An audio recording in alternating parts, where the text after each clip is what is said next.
Welcome to the CarNewsCafe.com podcast. Hi everyone, this is Adam Yamada-Hanf with the Car News Cafe podcast. Please follow us on Twitter at Car News Cafe, and you can also check us out on Facebook.com/Car News Cafe online. We also have a Google Plus page, which I don't even know if I've checked out. Good morning, good afternoon, good evening, wherever you are. This is Nicolas Zart signing in for Car News Cafe, and hoping you've had a great week. And this is Aaron Turpin from CarNewsCafe.com. Hit like on Facebook. Hick like. Hick. Yeah, hang on, let me get my cowboy hat. Hick light. Hick like. Thank you very much. Be here all week. All right, so this week Aaron did a really great coffee and a concept article on the 1967 Jaguar Piranha by Bertone.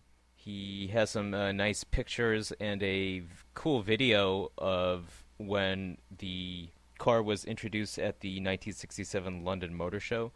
It's pretty amazing the things you can find on YouTube. The Daily Telegraph, which is a London newspaper, commissioned this car for the 1967 London Motor Show, which they were sponsoring, and only gave Bertone 5 months to create this car from scratch. And then they required that they make the car only from off-the-shelf parts. And so Bertone sat down, and in just a matter of week, in about 3 weeks, they had the design done, and they had it approved. And they basically took a Jaguar E-Type 2+2 configuration. They used exactly the same powertrain, used the full chassis. Everything on the car that's custom is bodywork. And some of the interior electronics, which were cutting edge for the time, like 8-track players. And so it's a beautiful design. It's just classic Bertone. There is nothing about this car that is ugly. Everything about this car is great. Most people, when they look at it, if you're a car nut, you will immediately think Lamborghini Espada. Nicolas, what do you think? You're European. I'm so glad you're talking to me about the Lamborghini Espada. It is really my favorite muscle car of the 60s, or at least four-seater muscle car of the 60s. Yeah, it doesn't have the best reputation in the world, but it's a gorgeous, gorgeous Lamborghini.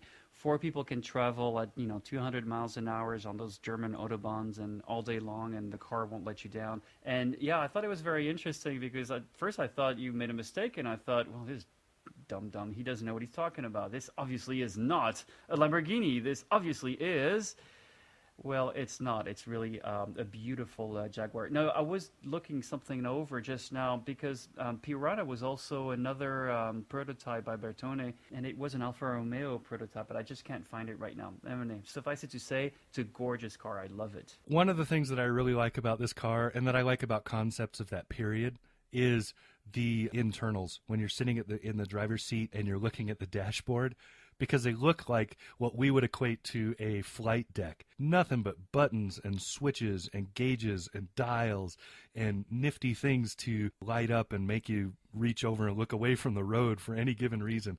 One of the innovations this car introduced were seatbelt lights. If you didn't have your seatbelt on, it lit up and told you that. I mean, we think of that now as, that's normal. My car buzzes at me because I don't have a seatbelt on. But in those days, seatbelts were still optional. Well, they were in the U.S. I don't know what Europe's standards were, but just look at the photo of the dashboard and see what just the center console looked like. It's just packed with stuff. It's hilarious. Yeah, and also actually compare it to the Lamborghini Espada. Both are somewhat similar, but they have those slight toggle buttons, and they're just gorgeous. It just gives you that feeling of space age if you're flying in. And plus, also, you have to watch the science fiction movies of the era. It just fits together really well. It's a gorgeous, gorgeous era. So, Adam, what do you think of this car? I think it looks pretty sweet. I wonder what these go on the collector car market now. Right, that brings us to our next subject. Aaron did an article that T-Boone Pickens, who is a billionaire, in case you didn't know, he has now opened up a natural gas highway across the U.S.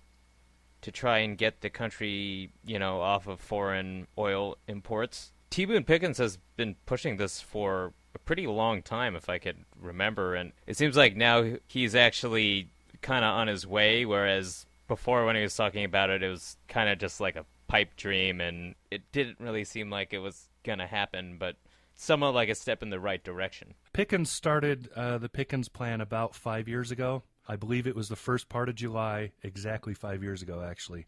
He was already an energy magnate. I mean, that's where he made his money. And his plan was to move the U.S. off of foreign imports, starting with Middle Eastern oil imports, and to do that over, I believe it's a 50-year span. So we would move off of imported oil over 50 years, starting with commercial transportation, which is what this network is all about. This is LNG, liquefied natural gas, and it's a filling network from coast to coast all over the country. In fact, about the only place you can't drive and fill on this network is I-90 across Montana and North Dakota. Otherwise, you can go anywhere and fill. And all of these stations are within 800 miles of each other, which is what you require in long-range commercial transport over the road. This is the initial part. So basically, this is the infrastructure. This is the beginning infrastructure. Now we're seeing serious trucking companies buying these trucks. I cover a lot of this on greenbigtruck.com, and so what we're seeing now is the trucking companies themselves are starting to adopt it. Over the next 5 or 10 years, I believe we'll start to see a lot of them moving to this simply because it's now available and possible, and the trucks themselves don't cost that much more than the diesel equivalent. You can buy them as of first part of this year, you can buy them directly from the manufacturer. Cummins Westport makes 3 different sizes in natural gas ready or natural gas engines. They have a 12-liter, which is the big one. That's the one you're going to use in all of these. 16-liter for extreme heavy duty, and a smaller one, I believe it's 9 liters. That would be for like dump trucks and things, smaller, slightly smaller trucks that aren't 80,000 pounds. So this is a big first step. Electric vehicles would see this as this is the Tesla charging station network, but this is for natural gas. And Nicolas and I are both on the same page with this. We think that there needs to be a diversity rather than just one thing that we all go to for our energy requirements and transportation. And this is a big one because, like it or not, you are not going to see electrification happen in commercial heavy-duty vehicles simply because it's just not physically possible. So this is a great step forward, a great setup, and it's very, very cool to see it. Pickens is 5 years into his plan and has already got this part done. Now we have adoption rates. Most trucking companies are swapping their trucks out in 3 to 5 years intervals. So you'll start to see a lot more natural gas trucks on the road over the next 10 years or so. Nicolas, what do you think? I know I mentioned you, so you might as well pipe in, right? You know, what's really exciting is, like you said, it's been 5 years, and I don't know if anybody remembers the stink it raised 5 years ago, because just to put it back into context, 5 years ago, we were still in full denial of what was happening. The economy was crashing, and he was one of the only people to actually see what was going on and to start to think that, you know what, we need to diversify a little bit for one thing, not put all of our eggs in one basket, which was petroleum from OPEC. And he was really booed. He was boohooed a lot, and nobody believed in him, and it was very interesting. Plus, he was also talking, well, he's from Texas, if I believe well, right? So petroleum land, people were saying, why are you interested in CNG? It has no future. LNG has even less future, blah, blah, blah. But it's nice to see 5 years later that he's done everything he said he was going to do, and there's an infrastructure. And like you said, I think when it comes to big transportation or heavy transportation, electricity is not going to play a big role, at least nowhere in the near future. But CNG, LNG is definitely is the way to go. And by the way, another thing too, I'm in Long Beach, California, and Long Beach, California adopted CNG and LNG first in 1972, so they were already doing that way back then. So I had a pretty interesting interview a few years back with the fleet managers here. But anyway, this is really good news because it shows how far we've come in very short few years, 4 to 5 years, whether it's CNG or electricity or even hydrogen. Well, let's go with a quick side note since you brought up hydrogen there. Hydrogen is the only exception to that electrification for big rigs. I have driven the Toronto, which is a hydrogen fuel cell big truck that they're using right where you are in Long Beach at the port. That is an option, and that is capable of longer distances like this, and it has the same refueling time, et cetera, so it would be an option. The problem is that right now it's much, much more expensive than natural gas is. Natural gas conversion for diesel, either to convert the engine or to build it from scratch that way, is very, very cheap because they're basically the same engine. The only difference is you have to add some spark ignition. So it's very easy to do that. And then on top of that, I would also add another side note, which is shipping. Most people aren't aware of this, but one of the largest natural gas systems for propulsion is actually in shipping. Things that we wouldn't think about because we don't see them when we merge onto the freeway and stuff. But they're out there, and it's a huge amount of energy that's being used that we don't necessarily think about all the time. We concentrate a lot on wheels on the ground and don't think about the overall transportation industry and how much fuel is being used. Yeah, you make valid points right here. And I just want to clarify, I didn't mean that hydrogen is not good for long haul. The problem with hydrogen is, well, creating it for one thing, but storing it is another difficulty. It's not like LNG or CNG, so. Well, regarding T-Boone Pickens, I think, you don't get to be a billionaire unless you make some smart moves and you take some risks. And obviously some people thought he was a little crazy, but his overall plan seems to be coming into better focus now, and it seems like it will work for a certain segment of transportation. I think in the near term, you won't see big 18-wheelers that are going to be electric, but it will just take R&D time possibly to see that. I don't know if, they'll come out with some crazy new battery technology or way to store energy, but for now, natural gas seems like the best solution for large trucks and 18-wheelers. I would agree with that. Indeed, and I think that goes back to the original plan, is to have not just one, but lots of different options. In other words, CNG, LNG, well, gasoline, diesel, electricity, hydrogen. That's what makes us smart and relatively invincible. And biosourced diesel requires very little or no change from the engines that are being used right now in heavy trucking. The engines used in a heavy truck are very different than what's in like your Volkswagen TDI. They're much longer strokes, much larger chambers, but it's a much different technology. They're using a different sort of EGR. They tend to use cooling and have for a long time, much more filtration. Nicolas is making stroke moves on the screen. This is a great thing to see, and it was also one of the things that I really like about Pickens is the fact that he doesn't hold punches. When he doesn't like something, he says it. And for a little while, they were promoting wind energy, and then he just walked away. He said, this is totally not viable. It's not going to work. It's not going to solve any of our problems. At best, it's an augmentation device. So he walked away from it. And I personally think that for a large part, he's correct. We cannot expect wind to be our only solution, and we can't expect it to be a huge part of our total solution, but we can expect it to be a slice of the pie. It will work, and it can be used, but it's not going to solve the problems. So I personally agree with him on that point, and it's great to see somebody who is in the alternative energy industry who will just say, screw that, and walk away from it, and tell people why. Yeah, actually, Pickens, his whole plan was actually a pretty good plan for the wind energy, because he wanted to do the whole thing from Texas all the way up to, I think, near Montana, and there's a nice highway of winds.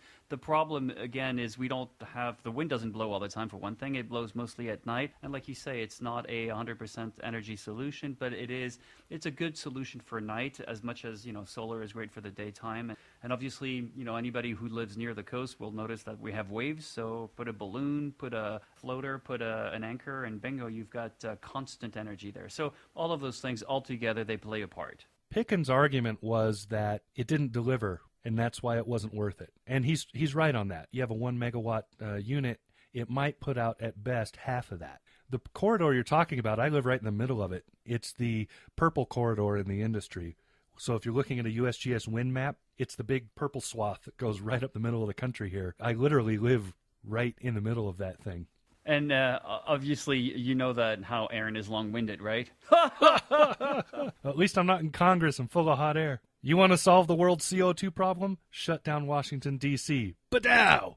In related CNG news, Ford announced that for the 2014 F-150 line, they will have a compressed natural gas and liquefied natural gas option. Now, they have 8 vehicles already that are CNG, I guess, ready, you would call them. But this is the first half-ton truck that will be available on the market. Now, the sales numbers for this are 15,000, which to me sounds pretty low, but I guess that was a 25% increase from 2012. So to me, it seems like they're kind of throwing this out there, seeing what will happen. The conversion, it should be noted, it costs 7,500 plus, depending on the fuel tank capacity for a compressed natural gas. So I can kind of see a corporate fleet buyer who's got bean counter saying, "Wait, we just bought all these trucks, and now you want to spend 7,500 plus on each one to convert it to CNG?" That's just my thoughts about it. All right, so Nicholas wants to talk about Ford, Toyota, and General Motors. So Nicholas wants to talk about Ford, Toyota, and GM. Yeah, I think like you say, this really only applies to fleets. And I don't know if you ever read the article I did on XL hybrids. Those guys have a way of putting a hybrid system on pretty much anything you can buy directly from manufacturers. And everything is done shipped through. So in other words, you really order your van, your truck the way you want it, with the exact amount of battery you want and everything. And I'm assuming it's the same thing that's going to happen with Ford and those CNG. So fleet owners will be able to go to Ford and say, well, I need 300 F-150s and they need to be CNG, and boom, everything will be added on directly like that. So, and as far as the $7,500, I think that's pretty much the price for any sort of tweaking or reconfiguration of these trucks in general. What do you think, Aaron? Ford already offers several of their 3/4 and 1-ton pickup trucks and SUVs with a natural gas option. It's a commercial only thing. When you order it, Ford builds it and then sends it to Bosch. Bosch does the conversion and then ships it to you. I'm assuming that's how they're going to do these. Ford is the only of the big Detroit automakers that is not offering a off the factory floor natural gas truck. Both Ram Truck and General Motors offer a CNG option that comes directly from the factory. They do it themselves, and they're cheaper than these are when you sit down and do the math. That's assuming that you were to buy the Ford. This is why Ford doesn't sell a lot of natural gas pickup trucks. If you buy the equivalent Ford 3/4 ton versus the Ram or the Chevy GMC 3/4 ton, the Ram and GMC are slightly cheaper. You save about $2,000 or so. It should also be noted, though, that this would be the only American-made pickup truck that would be compressed natural gas. Ram and Chevrolet both do or Ram and GM both do theirs in Mexico. So that's one thing to think about. Most people don't understand this, but if you buy any truck or SUV that is 3/4 ton or larger, chances are it was built in Mexico, because all the manufacturers, including Toyota, build there, and they all build their commercial vehicles there rather than here. Anyway, I'm assuming that the Ford is doing it through Bosch and that it will be the same setup. I think 15,000 units is actually thinking a little big. I don't think they're going to sell that many, because if you sit down and do the math, this does not even out. It does not pay for itself. Commercial truck, they're only going to own it 3 to 5 years. So in 3 to 5 years, they are barely going to break even on that conversion cost. They may be able to sell it more, because CNG vehicles do have a higher resale value, especially dual fuel, which I believe these will be. That's not enough of an incentive for a fleet buyer to buy these unless they want to add on a lot of green cred. So there you go. Yeah, indeed. And I think this is just Ford keeping true to its power of choice philosophy. So bring out as many drive platform as they can, and CNG is one of them. And like you said, I think if they're not the only ones, they're the only ones in Detroit not building CNG cars directly. So that makes some sense. They're probably just testing the waters, but I think they have their hands full on the electrification of their cars. I think testing the waters is exactly the right thing to say, because that's exactly what they're doing. They're just feeling the market to see what'll happen, see if it's worth the trouble yet. Right. I don't know if you guys have been listening to this, but last week I went to the Ford presentation for their new Fiesta 2014, and the numbers were pretty amazing. It's their #1 selling car globally. Most of their markets are on, both of the oceans here in the U.S., and of course, California is their biggest market, especially for the Fiesta. So after showing all of their great numbers and showing how well they were doing with hybrids, and their conquering rate is much higher than any other company, guess who came back to say that, hey, hold on, guys, 6 out of 10 hybrids sold in California are from Toyota, of course. So Toyota all of a sudden chimes in this week and says, hey, guys, we're here. You guys love our hybrids. And so I just thought it was interesting. So I wanted to write a story today. Unfortunately, our website was down, but the story was all about how Ford's been nipping at the heels of Toyota, and it's finally catching Toyota's attention. But again, flashback 5 years ago, we would have only looked at GM and Toyota, because these two were fighting for #1 spot. So I did add in the article a little bit about GM. GM is also doing good with their hybridized cars, and I thought it was interesting. No? Yeah, I mean, it doesn't make sense for Toyota to partner with I think, another company on hybrids because, quite honestly, they're so far ahead of everyone else. It's why do we need to get together with another automaker to work on this technology? I mean, if it was complete electrification like they work with Tesla a little bit, or maybe building out into some foreign market, it would make sense. But yeah, I don't see what the benefit is for Toyota there. Well, it makes sense for Toyota to partner with some companies. They are partnered with BMW, right? That makes sense. To split with Ford, I don't think anybody was surprised by that because the two companies are in enough competition and doing things differently enough that, by the way, most people don't know this, but Ford actually licenses several patents from Toyota for Ford's hybrid program, for their electrification program. Most people don't know that, but a lot of this, that's how it goes. And so that's these companies, when they split off like this, I don't think anybody was surprised by that. Also, I would also like to mention, because I know that Nicolas is fond of them, it's debatable whether or not Toyota has the most advanced hybrid system. Everybody will fight over that. Honda's is way better than Toyota's for one simple reason, and that is it is 10 times simpler. It is way more simple than the hybrid synergy drive system. It is a much simpler setup because it uses almost all the same parts they put on the regular gasoline version of the car, with the exception of one change in the transmission rather than what is it with Toyota? It's something like 20 different things that get added to the car outside of the batteries and controller. Nicolas will probably have something to say to that, but that's debating over who has the best is, I think, kind of a moot point because everybody has a slightly different way of doing it. Most of these companies are interchangeable because a lot of them are licensing from one another different technologies, different patents. They're basing technology off of each other's stuff. GM does it, Ford does it, Toyota does it, Honda does it. Everybody does it. So the difference to me is not whose is better, it's who's better for who's going to buy the car.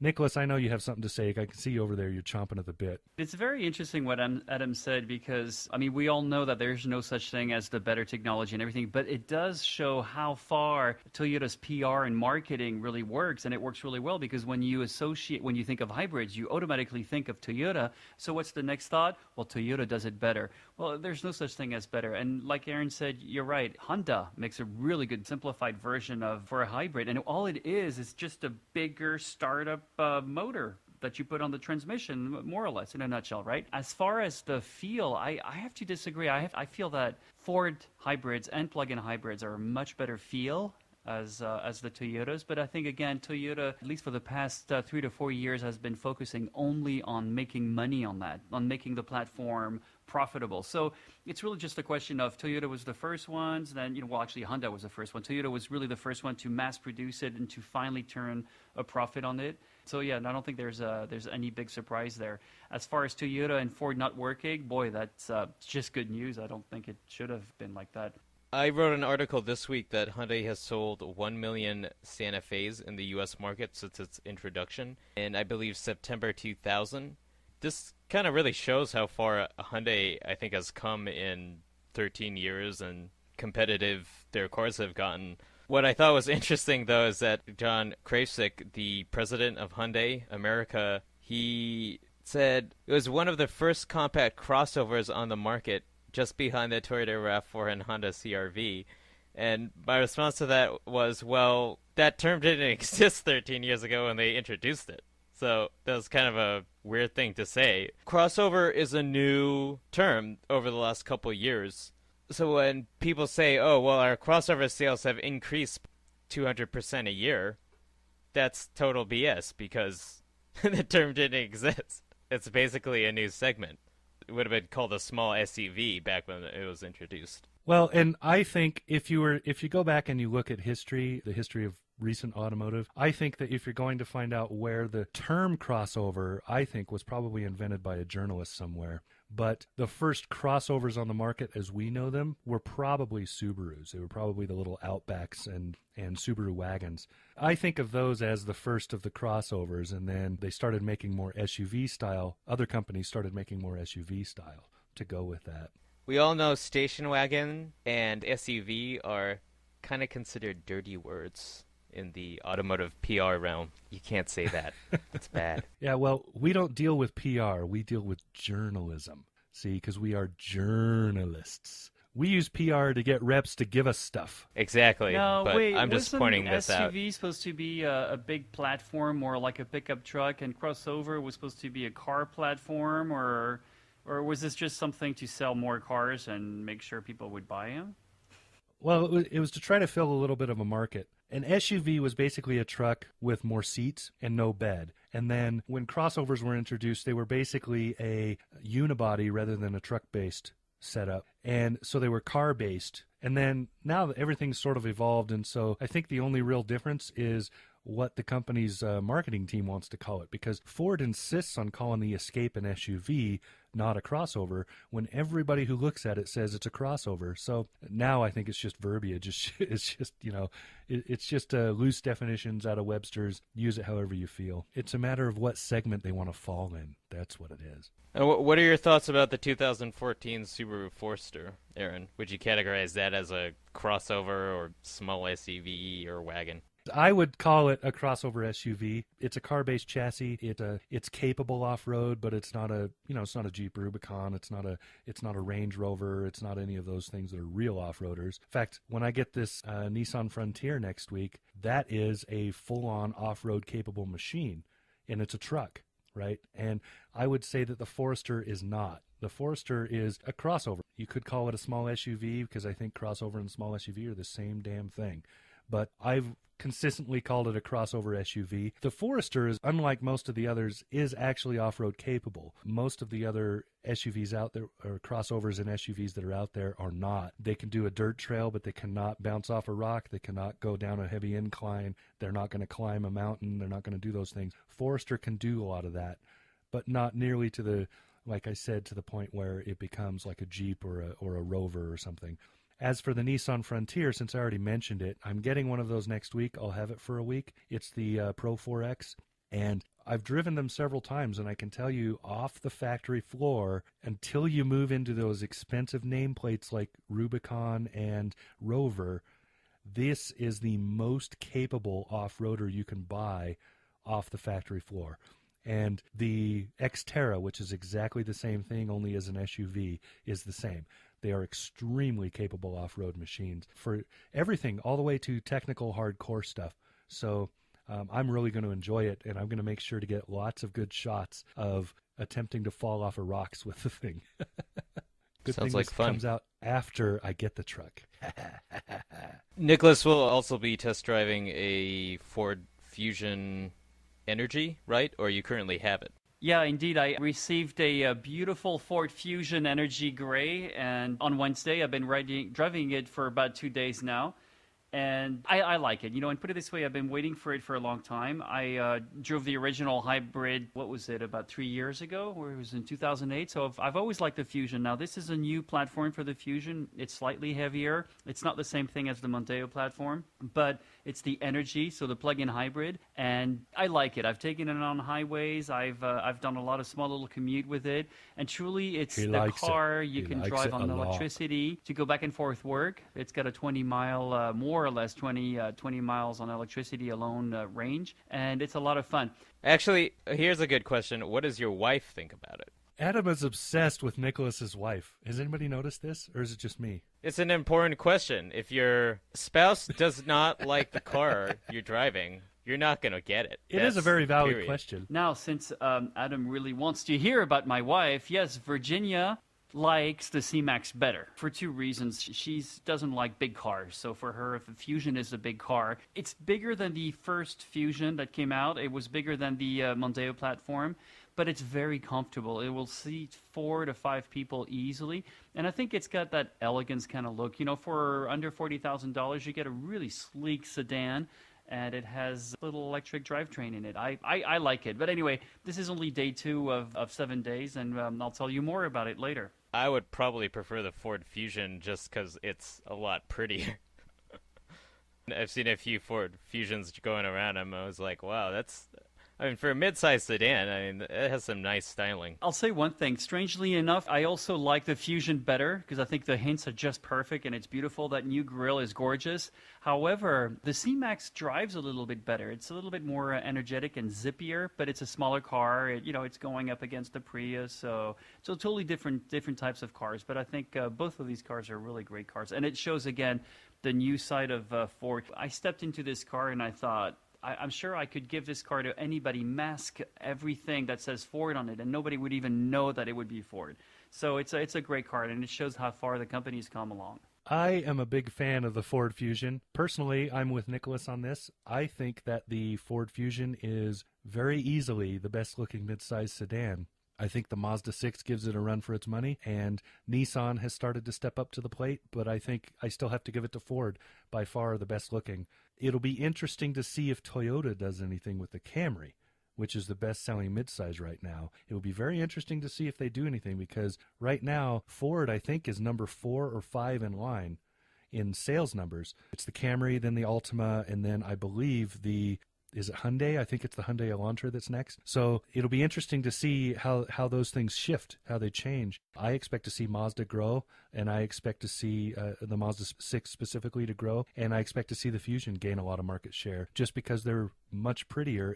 Yeah, I was thinking that's exactly it. I think the two car makers to watch out for right now are Ford and Hyundai. And it's too bad because when I look at the Kia, the Optima, that is a beautiful looking car, by the way. I don't know why people haven't jumped on that one. However, having driven it, I wasn't very enthusiastic about it. This is a great car for highways. But anyway, we're digressing here, or I should take full responsibility here. I'm digressing.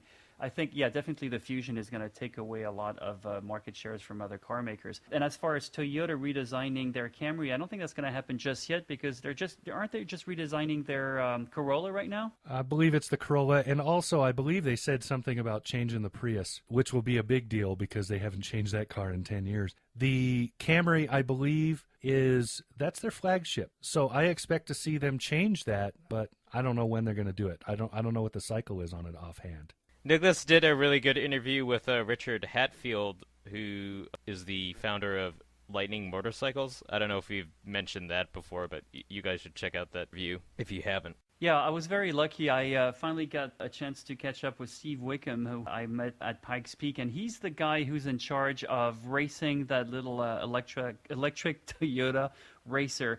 The story was very interesting. He told me a heck of a lot about, what he does, what he did, and also specifically about racing electric cars. And it was interesting to get this guy's point of view because one of the pioneers in racing electric cars, and he is English. So, of course, like most of these English people who work in the automobile industry, he's very, very passionate about. He's also a race car enthusiast. He works also with, Toyota's NASCAR division. But it was very interesting talking about all these things, why the electric prototypes have such big downforce wings, especially at Pikes Peak, and we got into a whole discussion about the technicalities of it, and I thought it was very interesting. So I wanted to just mention that he's a really good person to talk to. And as soon as I get my act together, I will have the article ready, probably by the time this podcast gets ready. Right, Nicholas is going to tell us about an EV tuner. Can you even tune an electric? I bored and stroked my Prius. Well, of course, what else would I talk about? Now, this is really interesting. A few weeks ago, I went to Mitsubishi Owners Day, and there was John Mueller. So John Mueller is a celebrity here, at least here in California. His father used to race cars, and John Mueller tunes suspensions for race cars, a lot of drifting and everything. But what really caught my attention is what did he have, first and foremost, right in front of his booth? He had a little Mitsubishi i-MiEV. So I take a closer look at it, and I see, wow, those tires are not the tires that come with it. In fact, they're bigger. The car is a little bit more squat. And I asked him, I said, what are you doing with this thing? So basically, he souped it up. So I had never met an EV tuner, and I keep on hoping it's going to happen. I've been writing about it for years now. I still don't hear a lot of them. And what John did is that he put better suspensions on it, better tires, and he took me for a ride. And I got to tell you, the Mitsubishi i-MiEV, as much as I like it, let's just admit it, it's not the greatest road-hugging car in the world. But after this, it was glued to the road. There is a few highway ramps that we can take at about 40, 45 miles an hour. with our cars, right? But not with an i-MiEV. With that car, it was doing 50 easily, and the car was glued to the road. So it was very interesting. I'll have a few videos, although I don't know if you're going to see much because it was very bumpy in there. And anyway, so if you ever go to Muellerize.com, you can see what John does, and it was pretty interesting that he's dipping his toes in the electric drivetrain field. So John doesn't sell these i-MiEVs, he just builds them for himself, because I would imagine there's probably a market for people who might want a better i-MiEV from what I've seen. Well, you'd need more than tuning for that. What does it do to your battery, though? Actually, you'd be very surprised because the car accelerated much faster. We reached 80 miles an hour very quickly. Now, just working on the suspensions, and what John's idea was that, I'll tell you about the batteries, but what John's idea is that, the i-MiEV was never fully developed for this market. They wanted to get it out. They wanted to get it out there. And so mission done, it was really good. It's a great little city car. But once you really work those suspensions, which is, by the way, what I keep on saying every time you test drive a new car is you need better tires, better suspensions, and that's about it, right? Well, that i-MiEV comes alive with a better suspension. I felt I was in a sort of a Japanese manga little car. I don't know what the word is I'm looking for. But anyway, it was fun. It was glued to the road. It was a lot of fun. Now, John doesn't do that completely yet, but if you think about it, he's one of the early tuners who's starting to see what's going on. And I'll quote his own words. He says he sees the writing on the wall. There's only so much we'll be able to push a gasoline engine. Now he's got to start working on that. As far as the battery pack, the only thing he told me, he said that he found a new way to deplete that pack faster than ever before. And I like that a lot. It sounds like a cool guy. In terms of tuning, one of our new contributors, Tim Esterdale, he posted an article about tuning up a Ford F-150 King Ranch Raptor. What this is a Ford F-150 King Ranch with Raptor upgrades. So, in other words, the engine tuning and stuff is the same as in the Raptor. What this guy did was he spent about a little over $5,000 and did some extreme customization to the truck. The King Ranch interior is already really nice, but he added full-on leather, like much nicer leather than what it comes with. And bodywork is where most of the money went. He spent a lot of money on the suspension. In fact, I think the bulk of his budget, about $2,000, was just on suspension tuning. And one thing anybody who's driven a Ford pickup truck knows is that the suspension really needs work. So, and most of what he did was stiffen it up and make it hardcore for highway rather than off-road, is the way it reads. If you have this kind of money and you want to throw it at your car, this is a really cool thing to do to one. But personally, I'm not a big Ford pickup truck fan. I like them as utility vehicles, but I do not like them as your show-off and drive around town car, because I just don't see a pickup truck that way. I guess I don't really understand. I mean, I've been in the Raptor once, and we went off track, and it was pretty good. I'm not a pickup truck kind of guy, and like you said, I don't think I would ever have a pickup truck as my daily car. It just makes no sense to me. But so, what is he doing with it? He just wants to make it into a more highway cruising kind of vehicle. I mean, why choose the Raptor in that case? Wouldn't he want to choose something that's a little bit more accommodating to that kind of driving? I'm not sure I understand. Well, this is just extreme customization. It's the same thing a muscle car guy does to his car. Same thing that that guy with the i-MiEV. Why is he doing that to an i-MiEV? What for, right? It's the same idea. You're doing it because you want to, not necessarily because it makes a lot of sense. I mean, who in their right mind is going to race an i-MiEV? At the same time, who in their right mind is going to race a Fiat 500? Who's going to race a BMW Mini? These aren't race cars, right? These are the people who they love to tune things. They want to make them totally custom. They want to fiddle with it. I've seen custom vehicles of every stripe. I've seen Subaru Brats that were extremely customized. You own the car. You might, if you feel like doing it and you have a lot of money to throw at it, why not? What the hell? This is Adam signing out for the Car News Cafe podcast. Follow us on Twitter at Car News Cafe. Please tweet us any questions for next week's podcast. You can also check us out on Facebook, Car News Cafe Online, and we also have a Google Plus page which you can check out. This is Aaron from carnewscafe.com, and I'm going to the pool. Oh, these two guys are always goofing off. Thank God I'm the only serious one here. So this is Nicolas Zart signing off for Car News Cafe, and wherever you are, have a great time. We'll see you very soon. Actually, we probably won't see you very soon unless you actually decide to come and see us or watch our videos. So please do like us, watch our videos, talk to us, email us, do smokestacks, whatever it takes. Get in touch with us. We greatly appreciate to hear what you have to say. I bored and stroked my Prius.